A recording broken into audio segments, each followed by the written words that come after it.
بسم اللہ الرحمن الرحیم۔ شروع اللہ کے نام سے جو بڑا مہربان نہایت رحم والا ہے۔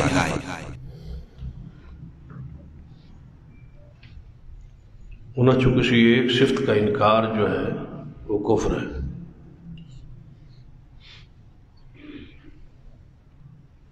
جو آپ کی صفت قرآن پاک سے ثابت ہے اس پر ایمان لانا واجب ہے، ضروری ہے۔ ان صفات جو ایک صفت جو ہے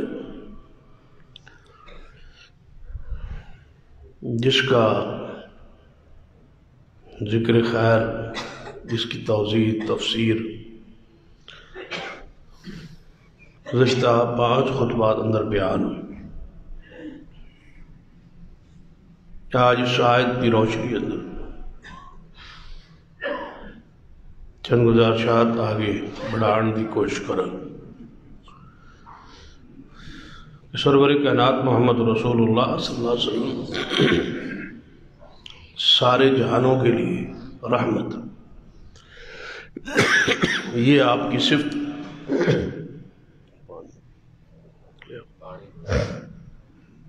قرآن پاک تو ثابت ہے، اور قرآن پاک اندر ہی اللہ تبارک و تعالیٰ نے اس صفت کی خبر دی ہے کہ ہم نے آپ کو سارے جہانوں کے لیے رحمت بنایا، وَمَا أَرْسَلْنَاكَ إِلَّا رَحْمَةً لِلْعَالَمِينَ۔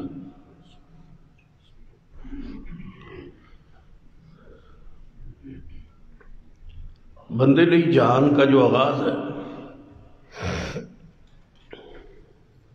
وہ اپنے گھر سے ہوتا ہے، جہاں بندہ آنکھ کھولتا ہے اور اس جہان کو، اس دنیا کو اپنی آنکھوں سے دیکھتا ہے،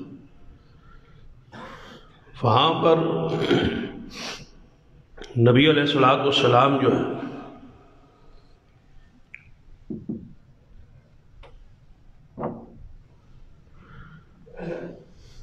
سارے جہانوں کے لیے جو رحمت ہے، تو آپ کی رحمت کا آغاز لازم امر ہے کہ اپنے گھر تو ہوئے،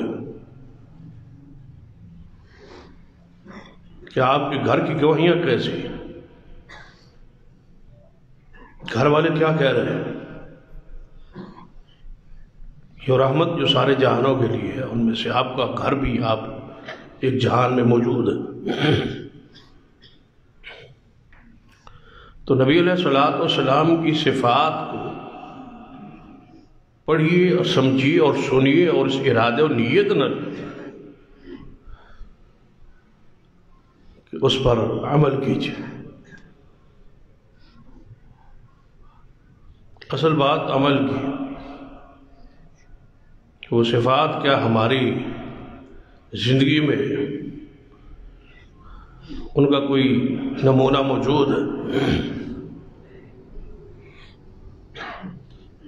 تو آپ سارے جہانوں کے لیے رحمت کا معنی یہ ہے کہ آپ سب سے پہلے اپنے گھر والوں کے لیے رحمت ہے۔ گھر کا ماحول پڑھی کہ رسول رحمت صلی اللہ علیہ وسلم دے گھر کا ماحول کیسا ہے۔ آپ نے فرمایا خیرکم لأہلی۔ یہ ایسا اصول ہے جس نے ایک ایک جملے سے اور ایک ایک حرف سے رسول رحمت صلی اللہ علیہ وسلم کی رحمت ٹپک رہی ہے۔ تم میں سے بہترین وہ لوگ بندہ ہے جو اپنے گھر والوں کے لیے بہترین۔ باہر بندہ کتنا ہی اچھا کیوں نہ ہو، کتنا ہی نرم مزاج کیوں نہ ہو، کتنا ہی معاف کرنے والا کیوں نہ ہو، کتنا ہی با اخلاق کیوں نہ ہو،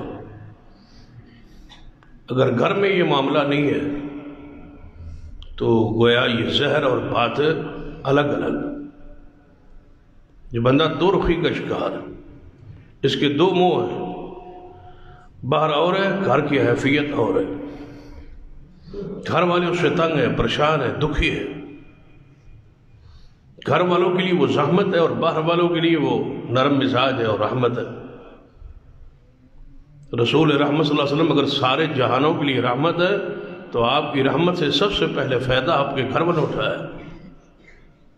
آپ نے فرمایا وَأَنَا خَيْرُكُمْ لِأَهْلِي، میں محمد صلی اللہ علیہ وسلم اپنے گھر والوں کے لیے خود بہتر ہوں. اور پھر گھر کی گواہیاں سن لیں،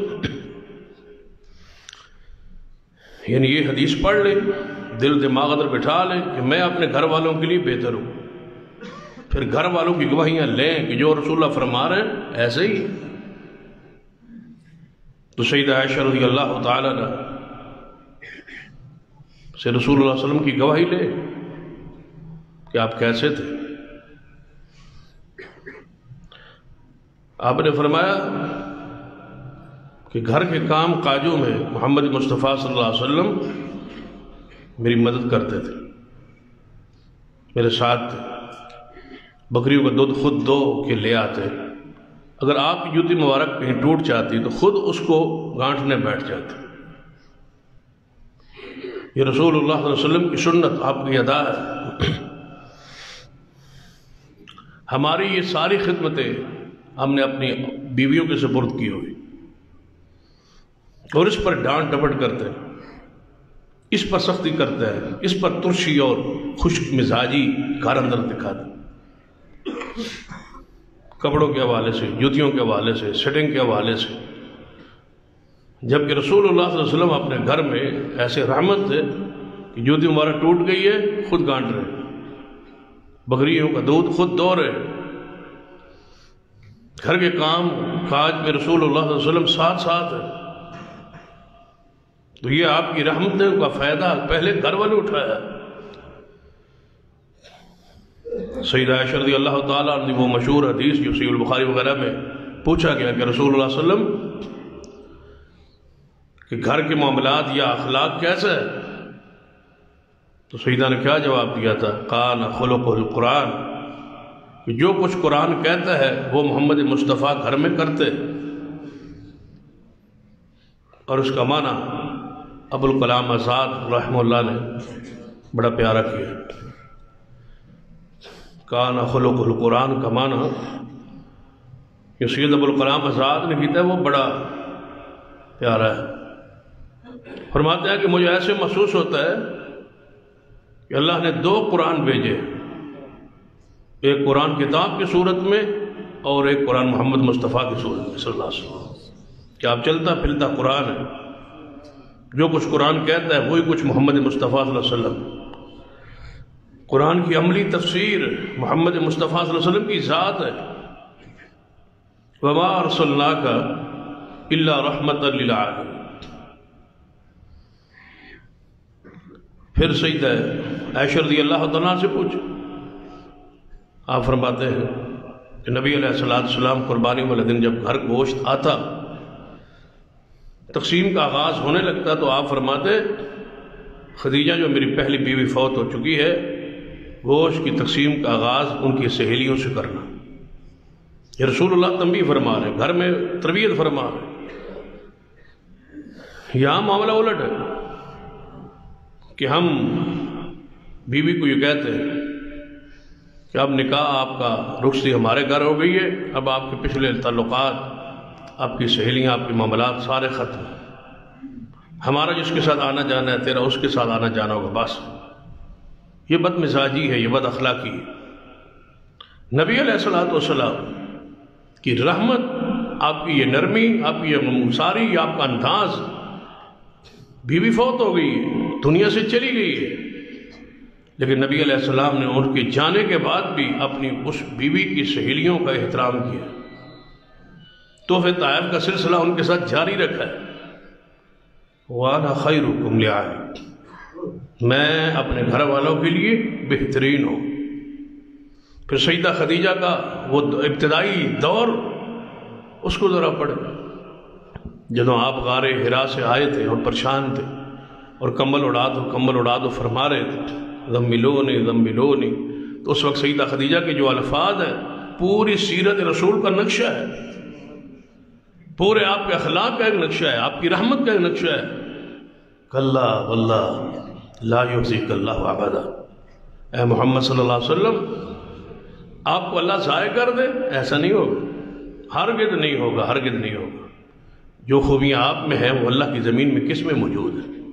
انک لتصل الرحم، آپ تو لوگوں کے، آپ تو رشتوں کو جوڑتے ہیں، آپ تو مہمانوں کی عزت کرتے ہیں، آپ تو دوسروں کو کما کے ان کی مدد کرتے ہیں، بھلا آپ جیسی شخصیت کو اللہ رسوا کرے گا، پریشان کرے گا؟ ہرگز ایسا نہیں ہو سکتا۔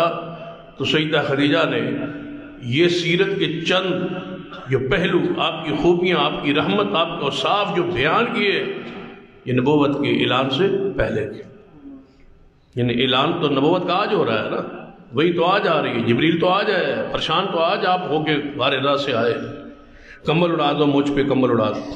پچھلی زندگی جو اعلان نبوت سے پہلے تھی اس کا نقشہ کھینچ کے اماں خدیجہ نے بتا دیا کہ تو یہ تو ولادت سے لے کر آج تک اور آج سے لے کر وفات تک معصوم ہی معصوم ہے۔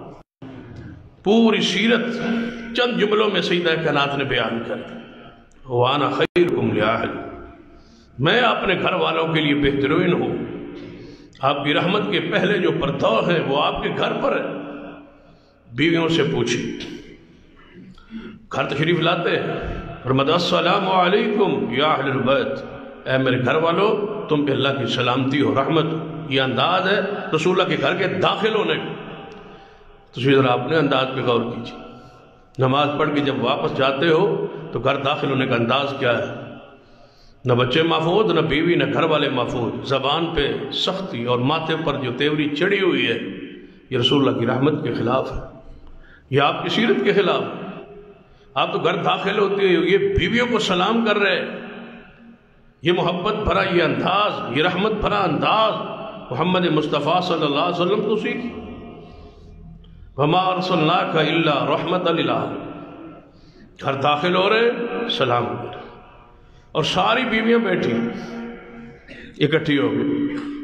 آپ نے پوچھ لیا کہ آج کیا معاملہ ہے، آج کیوں اکٹھی ہیں، کیوں بیٹھی ہیں آپ؟ سب نے کہا یا رسول اللہ صلی اللہ علیہ وسلم ہمارے کچھ مطالبات ہیں، ہم کچھ زیورات وغیرہ چاہتی ہیں، کچھ دنیا کا مال متاع، آج کل فراوانی ہے، مال غنیمت آ رہا ہے، اس میں سے کچھ حصہ ہمیں بھی دیں۔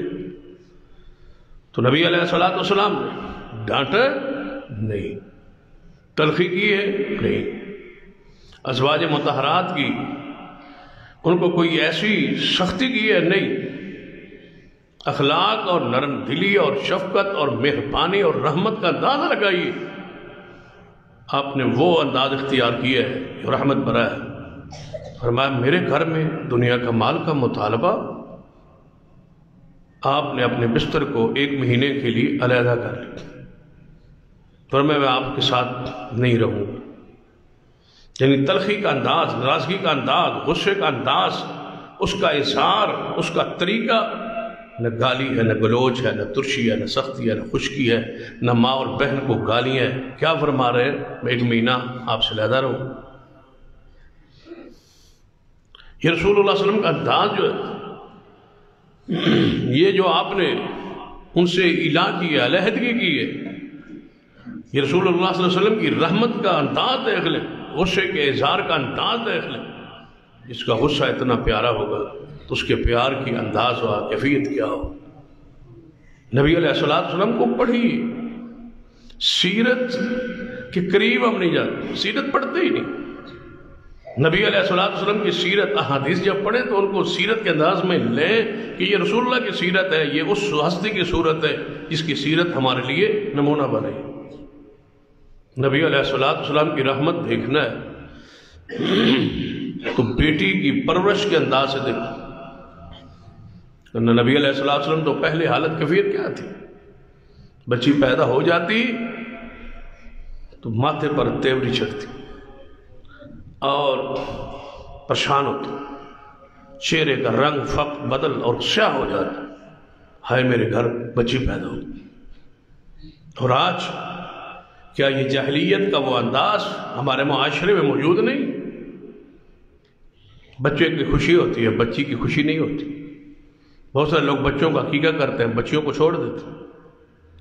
بہت سارے لوگ بچوں پر مبارک دیتے ہیں، بچی دوسری تیسری ہو جائے تو جا کے تعزیت کرتے ہیں، پرچاتے ہیں، اللہ کی مرضی پھر بچی ہوگی۔ اگر یہ کوئی عیب والی بات ہوتی تو محمد مصطفیٰ کے گھر 4 بیٹیاں نہ ہوتی۔ رسول اللہ صلی اللہ علیہ وسلم کے گھر 4 بیٹی، زینب، رقیہ، ام کلثوم، فاطمہ الزہرا رضوان اللہ علیہم اجمعین۔ تو نبی علیہ الصلوۃ والسلام بچی کے لیے عقیقے کو قرار دیا کہ عقیقہ کرے، بچے کا عقیقہ ہے تو بچی کا بھی عقیقہ، بچے کی مبارک ہے تو بچی کی بھی مبارک ہے، اس کی خوشی ہے تو اس کی بھی خوشی۔ پھر کون سا وہ اصول ہے دنیا کے سارے مذاہب کو پڑھ جائے، بچی پر خوشی کا رنگ آپ کو انداز نظر نہیں آئے گا سوائے محمد مصطفیٰ کی رحمت۔ ہر جگہ بچی کے حوالے سے دنیا پریشان تھی۔ اس سے بڑا جرم اور قصور کیا ہو سکتا ہے کہ وہ زندہ بچی کو، چلتی پھرتی بچی کو، کھاتی پیتی بچی کو جا کے زمین میں دفن کراتے، پرواتے۔ ہمارے گھر کوئی دماد اور جوائی بن کر نہ آئے، یہ ہماری غیرت کے خلاف ہے۔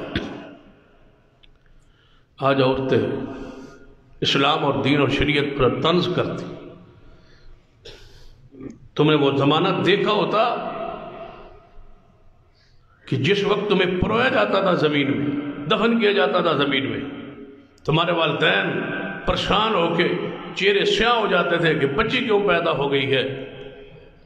ہم نے تو وہ ماحول دیکھا نہیں، لیکن نبی علیہ الصلوۃ والسلام کی حدیث اور قرآن پاک کی گواہیاں موجود ہیں۔ وَإِذَا الْمَوْءُودَةُ سُئِلَتْ بِأَيِّ ذَنبٍ قُتِلَتْ، قیامت والے زندہ درگور کرنے ہونے والی بچی اپنے والدین کے گریبان پکڑے پوچھے گی بِأَيِّ ذَنبٍ قُتِلَتْ، مجھے بتاؤ میرا قصور کیا تھا، مجھے کیوں مارا تھا، مجھے کیوں اپنے شفقت سے محروم کر دیا تھا، کیوں نہیں مجھے تم نے دنیا میں رہنے کی حق دیا، کیوں نے تجھے مارا۔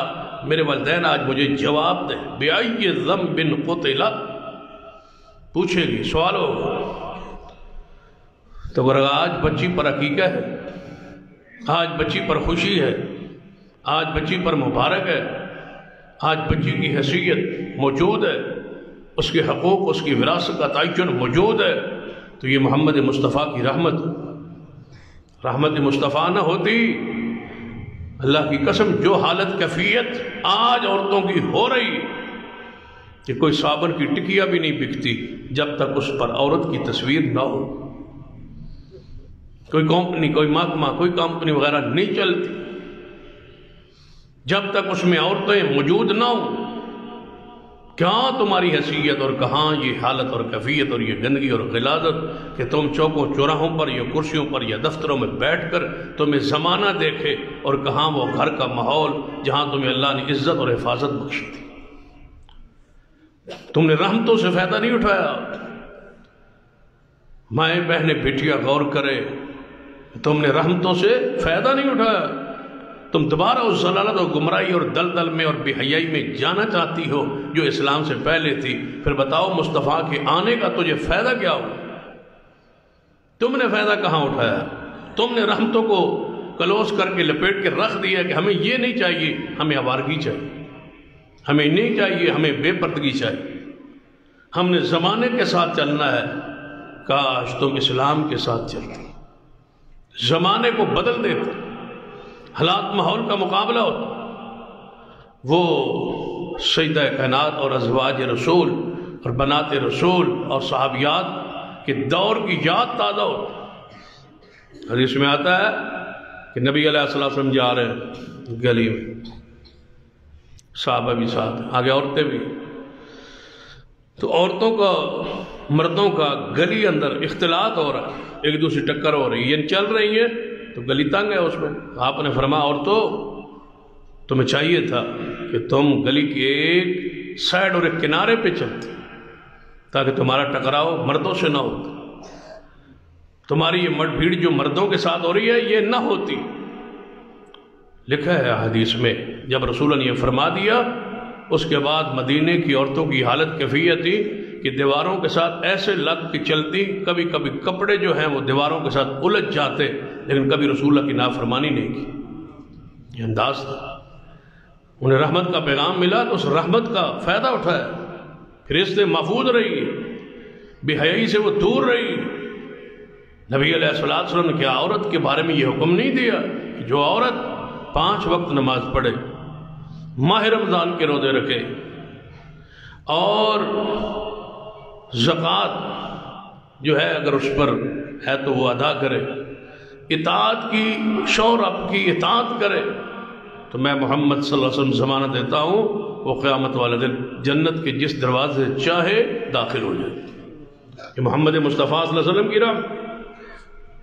پھر دیکھ لیجیے سیدہ کائنات ام المومنین سیدہ طیبہ عائشہ صدیقہ رضی اللہ تعالیٰ ان پر تہمت لگی اور اس کا پس منظر ہے, سیاق و سباق ہے, وجہ کیا ہے, کیسے ہوئی ہے اور یہ معاملہ کیوں پیش ہے, وہ تفصیل ہے, اشارہ کرتا ہوں. سیدہ عائشہ رضی اللہ تعالیٰ عنہ پر جو تہمت دھری گئی رکھی گئی ان کو 1 مہینے تک رلایا گیا, پریشان کیا گیا.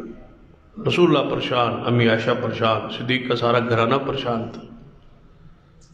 تو کیا تحفظ کے لیے عائشہ کی برات ہو گئی, طہارت بیان ہو گئی, برات نازل ہو گئی, ان کی شان میں قرآن کی آیات نازل ہو گئی. لیکن اگلی بات جو سمجھانا چاہوں گا, آئندہ کے لیے قانون بنا دیا گیا کہ جو بھی کسی پاک دامن مرد اور عورت پر الزام دھرتا ہے, اس کی عزت کو نفس کو مجروح کرتا ہے, اس کو بدکاری کی تہمت اس پہ لگاتا ہے, تو شریعت نے قیامت تک کے لیے اس بندے پر 80 کوڑوں کی سزا کا تعین کر کے تمہاری عزت کی حفاظت کی. حد قذف 80 کوڑے مارے جائیں اس بندے کو جو پاک دامنوں پہ الزام لگاتا ہے, گواہ نہیں لا سکتا, اس پر پھر حد ہے.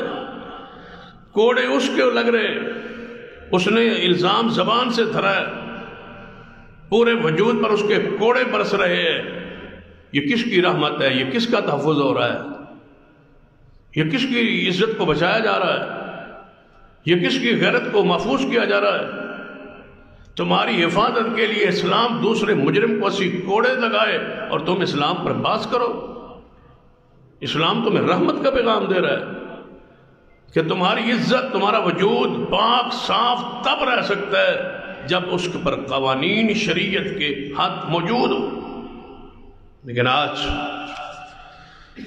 دیکھ لیں پڑھ کہ لوگوں نے حدود پر بہت آبادی کسی کہ اسلام بہت جابر ہے, اسلام بڑا سخت ہے, بڑی اس کی سخت سزائیں. چور کے ہاتھ کاٹ رہا ہے, کہیں پاؤں کاٹے جا رہے ہیں, کہیں کوڑے لگ رہے ہیں, کہیں رجم کیا جا رہا ہے. یہ اچھا رحمت والا دین ہے. محبوب محمد مصطفیٰ رحمت للعالمین ہے, اور اس اسلام میں اور دین میں اور رحمت کا پیغام یہ ہے کہ کوڑے پر سے رجم کیا جائے, پتھر پر سے. اسلام کی سزاؤں پر اعتراضات لوگوں نے بے شمار کیے, اور 2 3 4 قسم کے لوگ ہیں, مختلف ذہن ہے جو اعتراض کرتے. حالانکہ نبی رحمت صلی اللہ علیہ وسلم کی حدیث ہے کہ 40 سال موسم کے مطابق بارش برستی رہے, معاشرے میں وہ خوشحالی اور ہریالی نہیں آ سکتی جو اللہ کی ایک حد نافذ کرنے سے معاشرے میں خوشحالی آتی.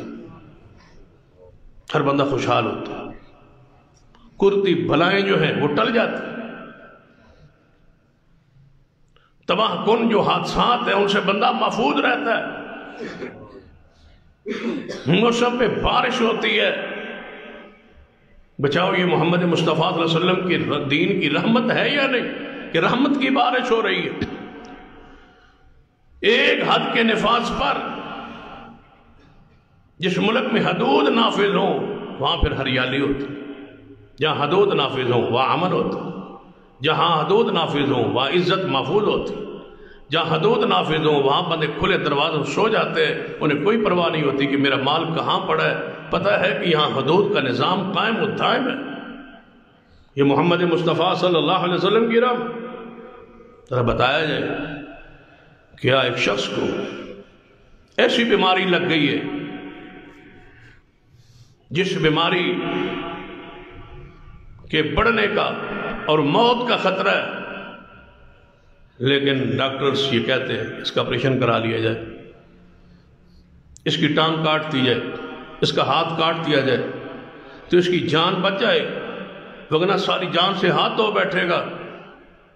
کوئی بندہ پاگل ہی ہوگا معاشرے میں جو کہے گا کہ نہیں نہیں مرنا چاہیے، ہاتھ بچانا چاہیے، مر جائے لیکن ہاتھ بچ جائے۔ بھئی ہاتھ کو کیا کرنا ہے جب مر جائے گا؟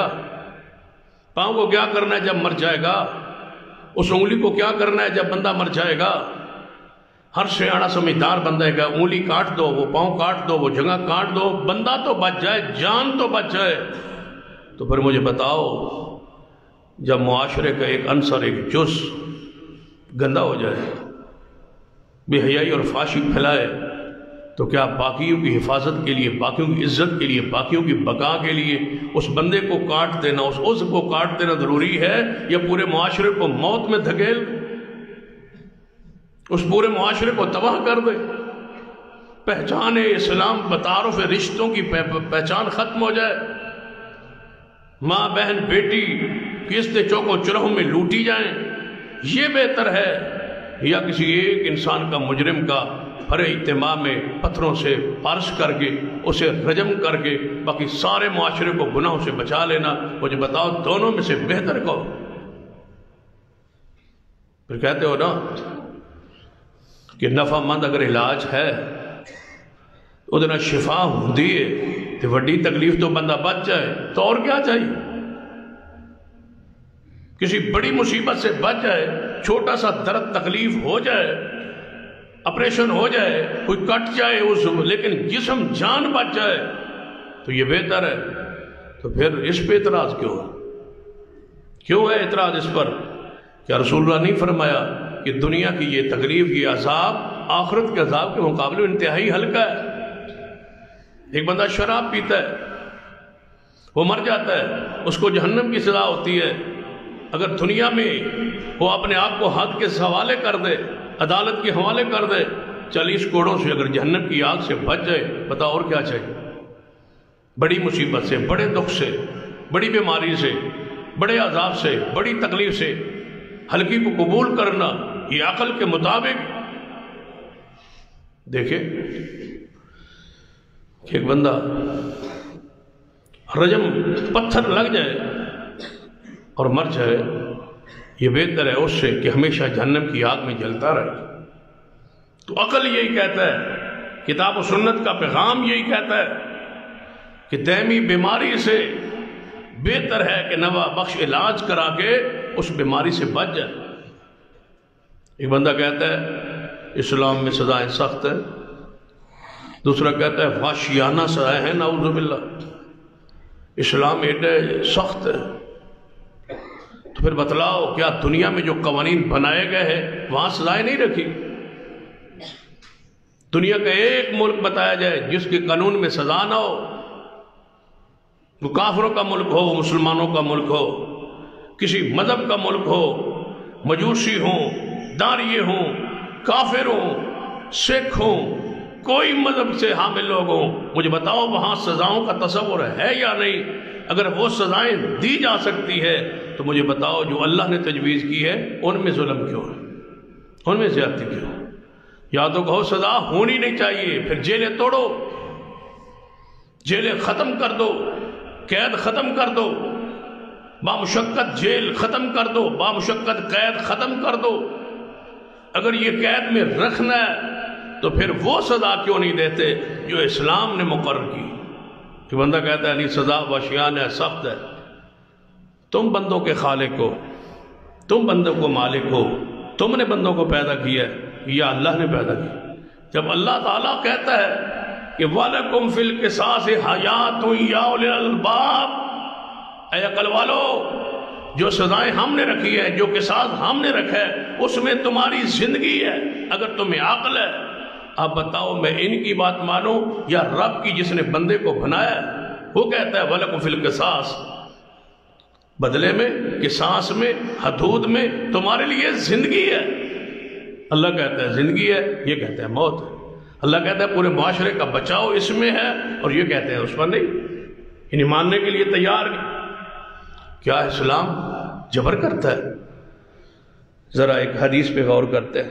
سرور کائنات محمد رسول اللہ صلی اللہ علیہ وسلم حضرت سعد بن عبادہ رضی اللہ تعالی عنہ فرماتے ہیں ایک شخص نے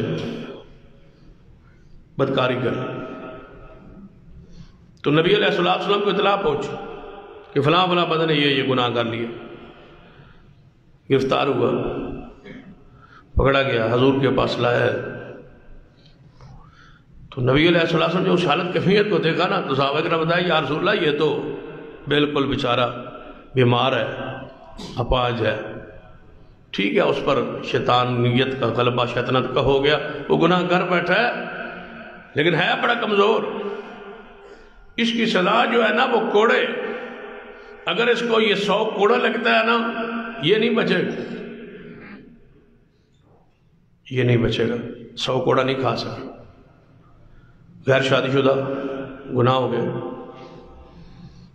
تو اب اس کی سزا کیا ہے؟ 100 کوڑا ہے. تو 100 کوڑا یہ اس کا وجود برداشت نہیں کرتا، یہ مر جائے. اور اگر مر جائے تو یہ اس کے گناہ سے سزا سخت ہے. شادی شدہ کے لیے یہ سزا تھی نا، وہ تو کوارا ہے، 100 کوڑا کھائے گا تو مر جائے گا.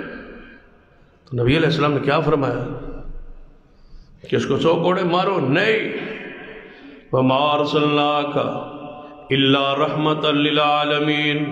رسول رحمت صلی اللہ علیہ وسلم فرمایا میرے صحابہ ایک خوشہ لاؤ،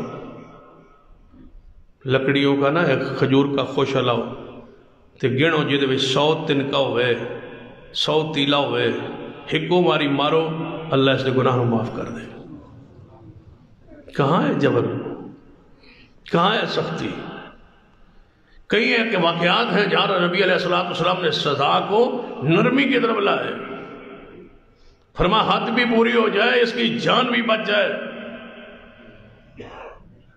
خوشہ لگ رہا ہے، گناہ بھی کیا، خوشہ بھی لگ گیا، اس کی درد بھی نہیں ہوئی، گناہ بھی معاف ہو گیا، اللہ راضی ہو. اس سے بڑی رحمت محمد مصطفیٰ صلی اللہ علیہ وسلم کی حدود میں کیا ہو. پھر آپ نے فرمایا عورت آئی، وہ غامدیہ کا واقعہ حدیث میں موجود ہے کہ یا رسول اللہ صلی اللہ علیہ وسلم مجھ سے گناہ ہو گیا، میں شادی شدہ ہوں، بدکاری ہو گئی. یہ تربیت ہے محمد مصطفیٰ صلی اللہ علیہ وسلم کہ گناہ ہو جائے تو پھر اس پہ اڑے نہیں رہتے، اندر کالے کرتوت سارے چھپائے نہیں رکھتے. ویکھی جائے گی موت آئے گی تو پھر ویکھی جائے، یہ تڑپ رہے. اس لیے ہم کہتے ہیں کہ صحابہ کرام فطرتاً نیک ہو گئے تھے، طبیعت میں نیکی آ گئی تھی. نیکی ان کے لیے کرنا انتہائی آسان تھا، گناہ مشکل تھا. ہمارے لیے گناہ مشکل ہوتا ہے، نیکی ہمارے لیے گناہ آسان ہوتا ہے، نیکی مشکل.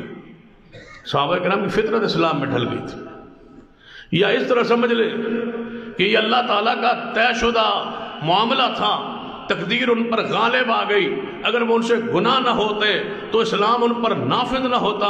جب اسلام نافذ نہ ہوتا تو زمانہ کہتا محمد مصطفیٰ تو آئے لیکن ان پر تو، ان کی امت پر تو یہ اسلام نافذ نہیں ہو سکا. کیوں؟ وہ تو معصوم تھے، گناہوں سے پاک تھے، اور ان کی ساری امت گناہوں سے پاک تھی. اس وقت صحابہ پاک تھے، لہذا ان سے تو گناہ ہوا نہیں. تو یہ کہ اسلام پر کیسے عمل ہوگا، کیسے نافذ ہوگا؟ اللہ نے جہاں بھی کوئی ایسا معاملہ پیش ہوا ہے، بعض صحابہ کرام سے ایسی خطائیں کروائی گئی. اللہ کا امر اس میں تھا، تقدیر کا یہ فیصلہ تھا تاکہ محمد مصطفیٰ کا دین ان کے ذریعے قیامت تک نافذ ہو جائے، وہ دین کے کام آئے. تو نبی علیہ السلام کے پاس ہے، یا رسول اللہ صلی اللہ علیہ وسلم مجھ سے یہ گناہ ہو. نبی علیہ السلام نے فرمایا، ساتھ ہی کہنے لگے یا رسول اللہ رسول اس گناہ کی وجہ سے میرے پیٹ میں بچہ ہے۔ تو کیا نبی علیہ السلام نے کیا فرمایا؟ جبر ہوتا، سختی ہوتی، یہاں رحمت نہ ہوتی، رسول اللہ فرماتے کوئی معاملہ بھی ہے لے آؤ اور پتھر مارو، نہیں، رسول اللہ نے فرمایا جا اپنے گھر رہ، بچے کی پیدائش تک میرے پاس نہ جا۔ جیل میں بند نہیں کیا، ہتھکڑیاں نہیں لگی، باندر باندھ کر دو، نہیں، رو جا کے اپنے گھر میں رہ، جب بچہ پیدا ہو کیا نہ۔ تو اندازہ کرو کتنے مہینوں کی مہلت مل گئی ہے، زیادہ سے زیادہ 9-10 مہینوں کی مہلت مل رہی۔ یہ رحمت نہیں تو کیا ہے؟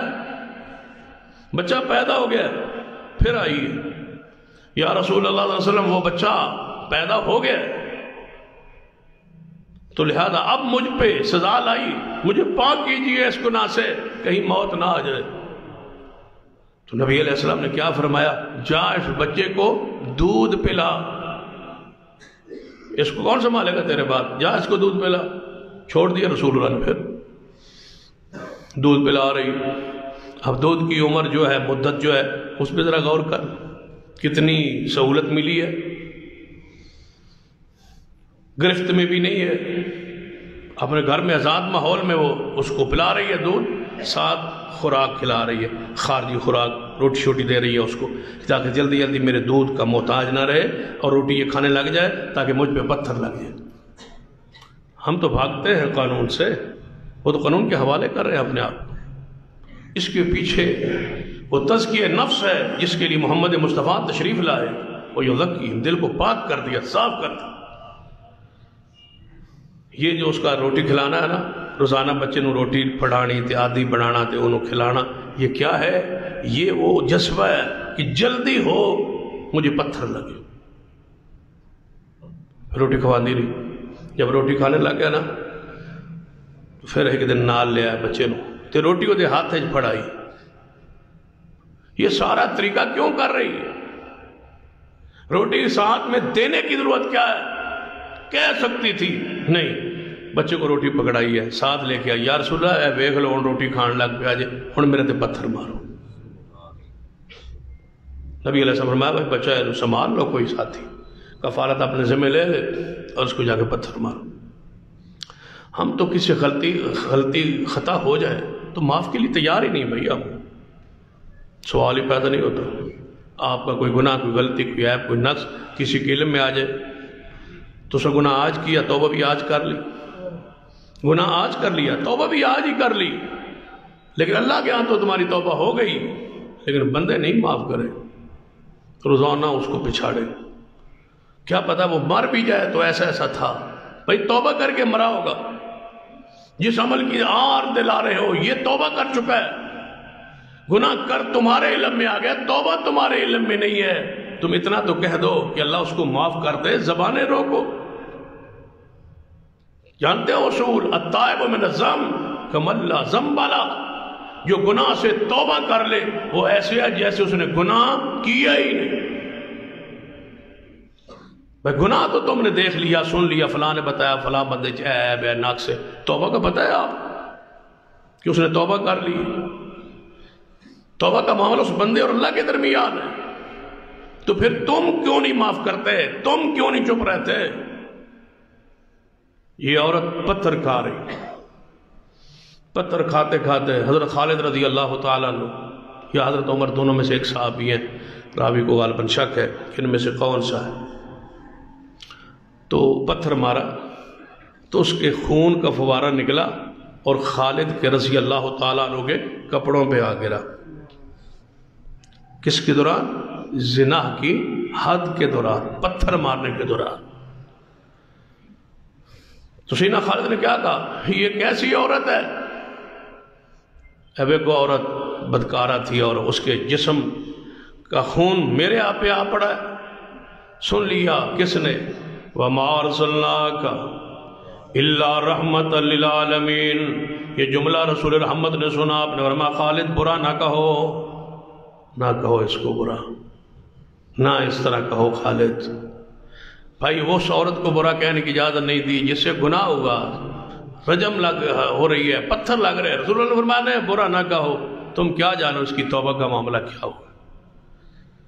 اب ہمارے تو علم میں نہیں ہے، رسول اللہ تو خبر دے رہے ہیں، وہی آ گئی، فرمایا نہ کہو برا، اس کا معاملہ اللہ کے ساتھ پتہ ہے ایسا ہوا ہے، اس کی توبہ اللہ نے ایسی قبول کی ہے، یہ کب سے توبہ کر رہی ہے، گناہ ہوا پھر آئی، پھر حمل کے ایام گزارے پھر آئی، پھر مدت رضا دودھ کی مدت گزاری پھر آئی، کیا جانتے ہو اس کی توبہ کا معاملہ کوئی معمولی ہے؟ فرمایا اگر مدینے کے 70 گناہگاروں پر اس کی توبہ تقسیم کر دی جائے تو 70 کے 70 گناہگار جنت کے حقدار بن جائیں، اس کی توبہ اللہ نے اتنی قبول کی، تم کیا کہہ رہے ہو؟ بھائی رسول اللہ صلی اللہ علیہ وسلم کے سامنے ایک شخص لایا گیا، شراب پیا، اس شراب پی لی، حضور کے پاس آ گیا، لایا گیا، آپ نے ماں بہنو تسی سزا دیو جڑی اس کی بندی ہے نچاری کوڑا، اس کو مار دی، دوبارہ پکڑا، پھر شراب، پھر سزا ہوئی، تیجی باری پھر پکڑا، سزا ہوئی، تو اس کو لوگ حمار کہتے تھے، اس کا لقب تھا، مشہور تھا حمار کے نام سے۔ تو صحابہ کرام میں سے کسی نے کہا اللہ تجھے غارت کرے، تجھ پہ لعنت کرے، بار بار شراب پیتا ہے اور بار بار یہاں آتا ہے کوڑے کھانے کے لیے۔ رسول اللہ نے فرمایا نہ لعنت کرو، میں محمد گواہی دیتا ہوں یہ اللہ سے بھی محبت کرتا ہے اور رسول اللہ سے بھی محبت کرتا ہے۔ رسول اللہ نے برا نہیں کہنے دیا، باوجود اس کے اس پر حد لگ گئی ہے۔ یہ کون ہے رحمت للعالمین جس نے تمہاری عزت نفس کا اتنا دفاع کیا ہے کہ جس سے گناہ ہو گیا پھر سزا لگ گئی ہے پھر معافی مل گئی ہے، تمہیں اسے برا کہنے کی اجازت نہیں۔ مائس اسلمی رضی اللہ تعالیٰ، ان سے بھی گناہ ہو گیا تھا، ان پر بھی حد رجم ہوئی، ان گاڑیا گیا اور پتھر مارے۔ جب پتھر شدید لگے نا، بارش برسی، لوگ پتھر مار رہے، کوئی چیز مار رہا تھا، کوئی چیز، کوئی ہڈی اٹھا کے مارتا ہے، کوئی پتھر مارتا ہے، رجم ہو رہا تھا، تو وہ یہاں سے گڑھے سے یہ نکلا، چیختا ہے بندہ، تو یہ بھاگ نکلا، وقتی درد ہوتا ہے، تکلیف ہوتی ہے، وہ یہ بھاگا، صحابہ نے پیچھے بھاگے، اونٹ کی ہڈی مل گئی، بڑی ہڈی تھی، ماری اور وہ فوت ہو گئے۔ تو رسول اللہ کے پاس آیا، یا رسول اللہ اس طرح وہ دوڑ گیا سی، پھر ہم نے پیچھے سے دوڑے، اس کو بھاگا، ہم بھاگے، اس کو پکڑا، پیچھے سے ہڈی ماری، وہ مر گیا۔ رسول اللہ نے فرمایا جب بھاگ گیا تھا کاش تم نہ مارتے اور پکڑ کے محمد کے پاس لے آتے صلی اللہ علیہ وسلم۔ اللہ کی قسم، آپ کی حدود کے اندر بھی امت کے لیے رحمت۔ نبی علیہ السلام نے کیا شبہ میں سزا کا رکھ دیا جج کو؟ نہیں، فرمایا جہاں شبہ، آپ اکثر پڑھتے ہیں نا اخباروں میں، شبہ کا فائدہ دیتے ہوئے جج نے اس کو بری کر دیا۔ یہ کس کا دین ہے؟ یہ محمد مصطفیٰ نے شبہ پر سزا نہیں رکھی، شبہ پر قصاص نہیں رکھی، شبہ پڑ گیا اس کو فرمایا چھوڑ دو۔ کتنے مقام اسلام سے پہلے بتاؤ قتل کا بدلہ قتل تھا، لوگ کرتے تھے، تو ایک ماریا اسی دو مارا گے، تو دو مارا اسی چار مارا گے، پھر نسلوں تک لڑائی رہتی۔ کون ہے محمد مصطفیٰ رحمت جنہوں نے صرف قصاص نہیں رکھا؟ کون کہتا ہے اسلام میں صرف سزا ہی سزا ہے؟ اسلام کہتا ہے جرمانہ کر دو، دیت دے دو، یہ مصطفیٰ کی رحمت۔ پھر دیت رکھی ہے، پھر ساتھ معافی بھی رکھی، فرما دیت لے لو، ہرجانہ جرمانہ خون بہا لے لو، وہ تہاڈی مرضی، جی اللہ واسطے معاف کر دیو تو تہاڈی مرضی۔ یہ اسلام کا حسن ہے، یہ محمد مصطفیٰ کی رحمت۔ یہ کب تھا؟ دیت کا اصول اسلام نے دیا، معافی کا ضابطہ محمد مصطفیٰ کی رحمت نے دیے۔ پھر دیکھ لے، جب کوڑے مارنے ہیں نا تو رسول اللہ انداز کیا بتایا، کوڑے مارنے کا انداز دیکھ لیں، آپ کو رسول اللہ کی رحمت یاد آئے اور آپ ساختہ کہیں گے اللہم صلی علی محمد وعلی آل محمد، اے محبوب تجھ پر اللہ کی رحمتیں ہوں، آپ تو رحمت سارے جانوں کے لیے رحمت۔ رسول اللہ نے فرمایا جو بندہ کوڑا مارتا ہے، کوڑا لاٹھی، وہ کوڑا مارتا ہے، فرمایا وہ زیادہ لاٹھی تر نہ ہو، تازہ تازہ نہ کاٹی گئی ہو، اب بتاؤ کوڑا تازہ نہ ہو، وہ لاٹھی جو مارنی ہے آپ نے مجرم کو، وہ تازہ ٹہنی لاٹھی سوٹی وہ نہ ہو، اور نہ اتنی بوسیدہ اور خشک ہو، کیونکہ اگر تر ہو تب بھی زیادہ تکلیف ہوتی ہے، اگر انتہائی بوسیدہ خشک ہو تو اس سے بھی زخم ہونے کا زیادہ خطرہ ہے۔ رسول اللہ فرمایا ایسا نہ ہو۔ یہ سزا دلوا رہے ہیں یا بچا رہے ہیں محمد مصطفیٰ کی رحمت۔ پھر آپ نے فرمایا جو کوڑا مار رہا ہے نا، اس کی بغل کی سفیدی کوڑا اٹھاتے مارتے ہوئے نظر نہ آئے۔ کیا مانا؟ یہاں سے پیچھے سے لا کے نہ مارے، بلکہ یہاں سے ایسے ایسے اس کو سزا دے۔ یہ کون فرما رہے ہیں؟ محمد مصطفیٰ صلی اللہ علیہ وسلم۔ پھر اگر مرد ہو تو اس کو کھڑا کر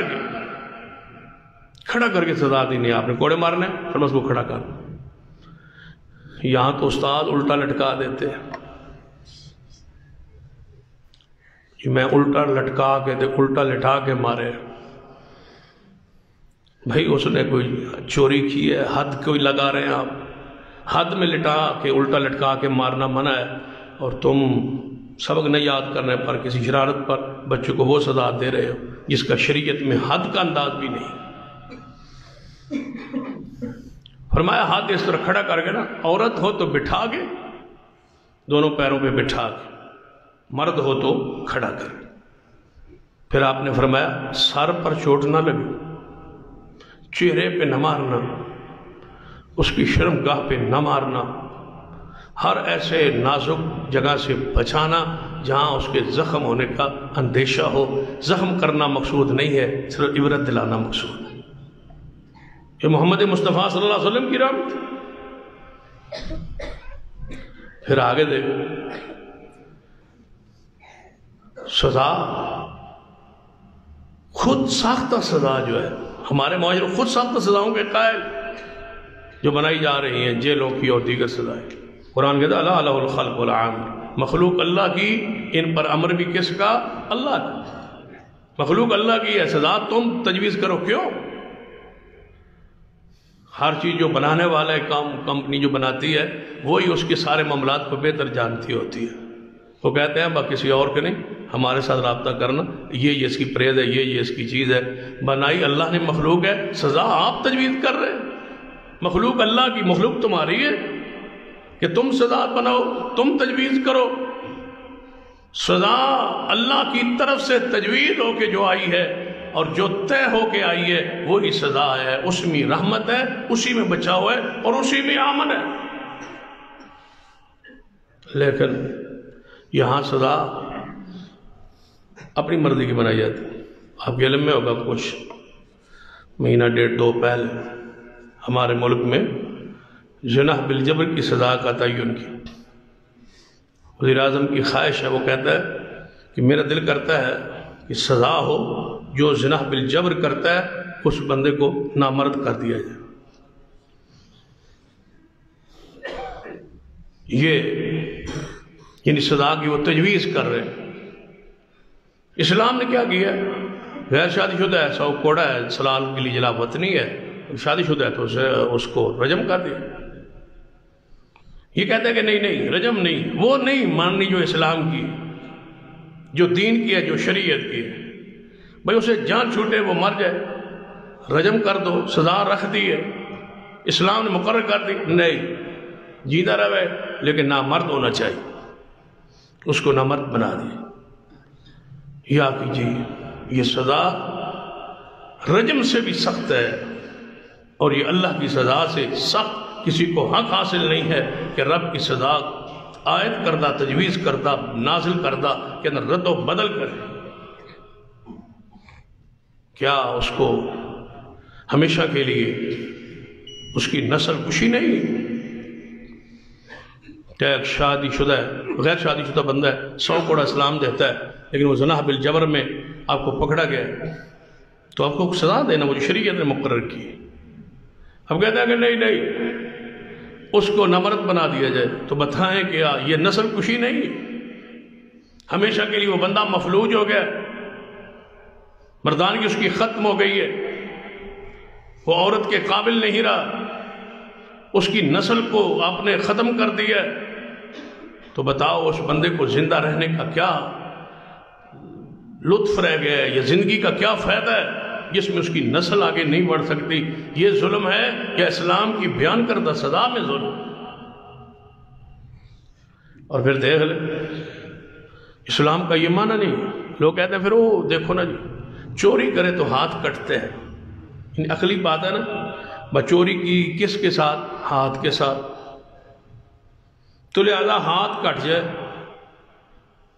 اس کا مطلب ہے دیکھو نا جی ہاتھ کٹ گیا، یہ مطلب ہے بدکاری جس کے ساتھ کی اس کو کاٹ دیا جائے، اس کو نامرد بنا دیا جائے، تو یہ عین اسلام کے مطابق ہے۔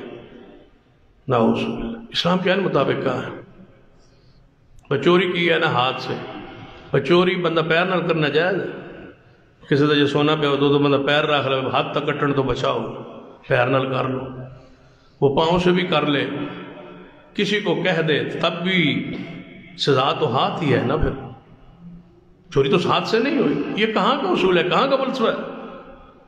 بھئی ہاتھ کا بدل موجود ہے، ایک بندے کا ایک ہاتھ کٹ جائے گا، اس کا بدل دوسرا ہاتھ موجود ہے، ضروریات زندگی وہ اپنے دوسرے ہاتھ سے پوری کر سکتا ہے۔ پاؤں کٹ گیا، اس کا دوسرا پاؤں موجود ہے۔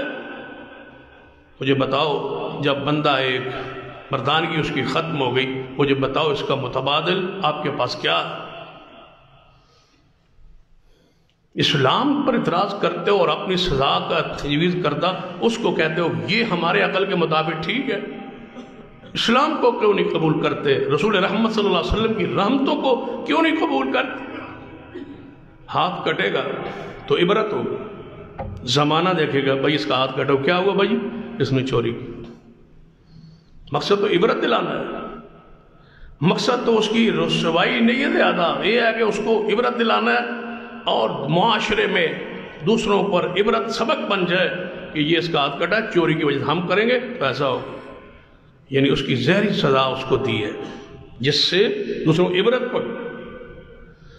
تو جو اس کو 100 کوڑا مارا جائے یہ زہری سزا ہے، رجم کیا جائے یہ زہری سزا ہے، اگر اس کو وہ سزا دی جائے جو کہی جا رہی ہے نمرد، بتاؤ یہ زہری سزا ہے؟ نہیں، یہ تو پوشیدہ سزا ہے، اس سے عبرت تو نہیں ہوگی۔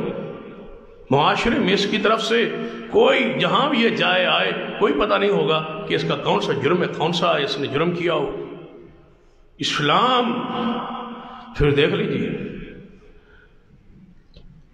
کہ اسلام کے اندر بدکاری کی لذت اس پورے وجود نے محسوس کی ہے، صرف ایک عضو کا معاملہ نہیں، پورے وجود کا معاملہ ہے، تو حق ہے کہ اس کی سزا بھی پورے وجود کو ملنی چاہیے، عقل کے بھی مطابق ہے، نقل کے مطابق ہے، شریعت کے مطابق ہے، جو محمد مصطفیٰ نے طے کی ہے وہی سزا ہے اور وہی دین ہے اور وہی رحمت ہے۔ محمد مصطفیٰ صلی اللہ علیہ وسلم نبی علیہ السلام رحمت للعالمین بن کے آئے تھے، آپ پر یہ کیے جانے والے اعتراضات باطل ہے، ان کی کوئی حیثیت نہیں، اور اسلام میں کتنی رحمت ہے۔ سیدنا ابو مسعود انصاری رضی اللہ تعالی عنہ اپنے غلام کو مار رہے، غلام کو ماری جا رہے، وہ کسی غلطی پر مار رہے، نبی علیہ السلام پاس سے گزرے، آپ نے فرمایا اے ابو مسعود، جس غلام کو تم مار رہے ہو نا تم پر بھی ایک قادر ہے، یہ تم پر بھی قادر ہے، تم پر بھی مالک ہے، تم پر اختیار رکھتا ہے اور سزا دینے پر وہ قادر ہے۔ تو مسعود کہتا ہے یہ کون ہے، کیا کہہ رہے ہیں؟ ما فَإِذَا هُوَ رسول اللہ، یہ اللہ کے رسول ہے۔ چھوڑ دیا غلام کو، رسول اللہ نے بخلاف وجہ کسی چھوٹی غلطی پر غلام کو مارتے ہوئے دیکھا، رسول اللہ فرمایا تجھ پر اس سے زیادہ قادر ہے رب کہ تجھے سزا دے، اور تو اس کو سزا دے رہا ہے۔ تو وہ مسعود آئے، یا رسول اللہ کیا حکم ہے، اب دے تو بیٹھا ہوں سزا۔ فرمایا میں اس کے ازالے کے لیے اس غلام کو آزاد کرتا ہوں۔ بتاؤ جب اس غلام کو آزادی ملی ہوگی، مار کھاتے کھاتے آزادی مل گئی ہوگی، تو دل میں آیا تو ہوگا کہ وَمَا أَرْسَلْنَاكَ إِلَّا رَحْمَةً لِلْعَالَمِينَ، آپ سارے جہانوں کے لیے اللہ نے آپ کو رحمت بنا کے بھیجا ہے۔ صحابی پوچھتا ہے یا رسول اللہ صلی اللہ علیہ وسلم اگر غلام دن اندر کئی بار غلطی کرے، بندہ ایک باری چھاڑ دینا، دو باری چھاڑ دینا، ترے باری چھاڑ دینا، جی میں تسی تری باری تو تسی بھی شروع ہو جاندے ہو نا، اے ہن ویکھو اگے غلطی کیتی پھر دوجی پھر تیجی، ہن بس ترے باری ہوندا ہے، تن کنے دسیا ترے باری ہوندا ہے؟ یعنی بندے نے آپ اصول بنائے شریعت، یہ ترے باری ہی ہوندا ہے نا جی، تین باری تھوڑا ہے جی، ایک باری معاف کیتا ہے، دو باری کیتا ہے، ترے باری کیتا ہے، ہن تین باری تو بس ختم کہاں لکھا ہے؟ حضور سے پوچھا گیا یا رسول اللہ صلی اللہ علیہ وسلم اگر غلام غلطی کرے کنی باری کرے تو معاف کریے؟ حضور نے فرمایا ایک دن میں 70 باری کرے پھر بھی معاف کرو۔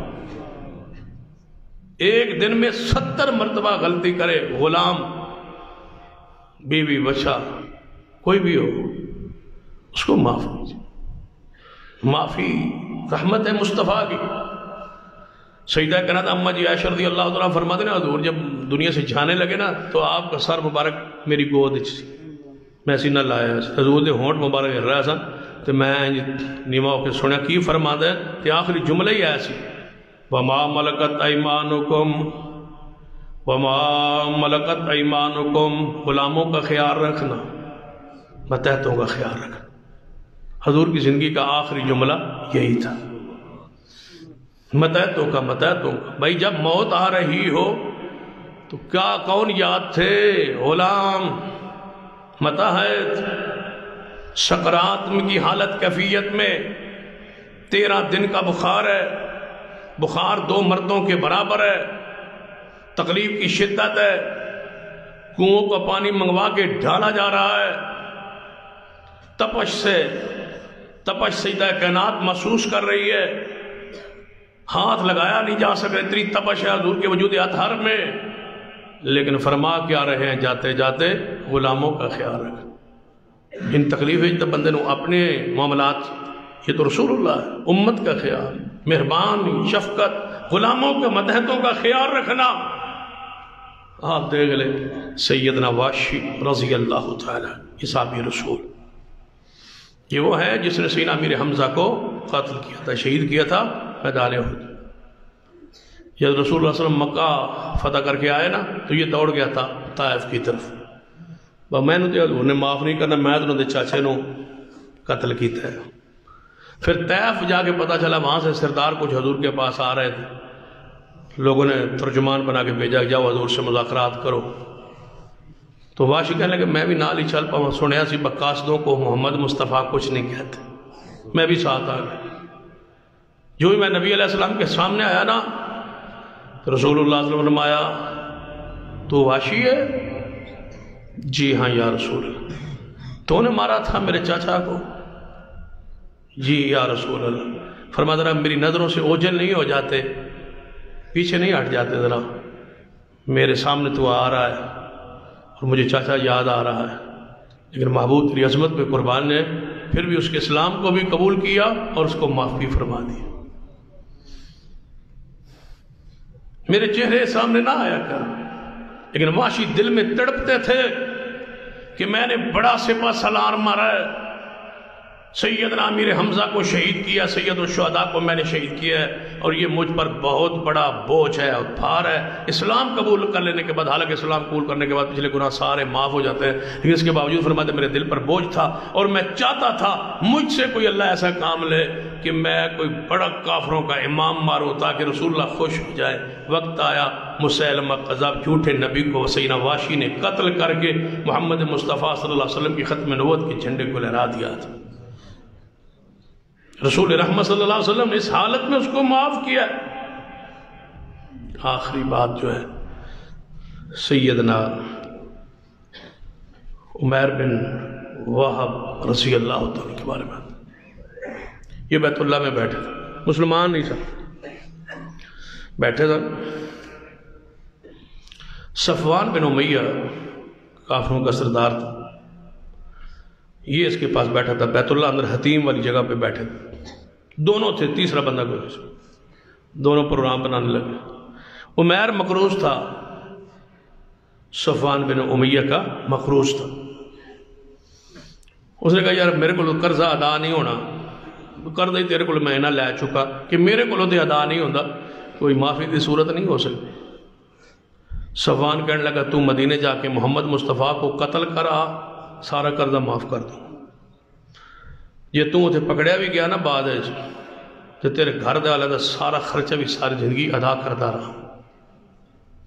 کہنے لگا یہ تو کوئی مسئلہ یہ کوشش کی تھی جا سکتی ہے نہ اس میں، یہ یہاں سے چلا مکہ سے مدینہ میں، اس کا بیٹا بدریوں میں قید تھا تو بدر کے قیدیوں میں تھا، یہ مدینے میں پہنچ گیا، تلوار اس کے ہاتھ۔ نبی علیہ السلام دیکھا، فرمایا آپ عمیر آپ یہاں کیسے آئے ہو؟ کہنے لگا ہے محمد صلی اللہ علیہ وسلم اپنا بیٹا میرا ادھر قید میں ہے، آپ اس کو ملنے آیا ہوں۔ نبی علیہ السلام نے فرمایا پھر ملن واسطے تلوار لے آن دا کی مانا، تلوار کیوں لائے ہو؟ کہنے لگا تلوار بس رکھنا بھول گیا اور نکل آیا اور پھر آ گیا۔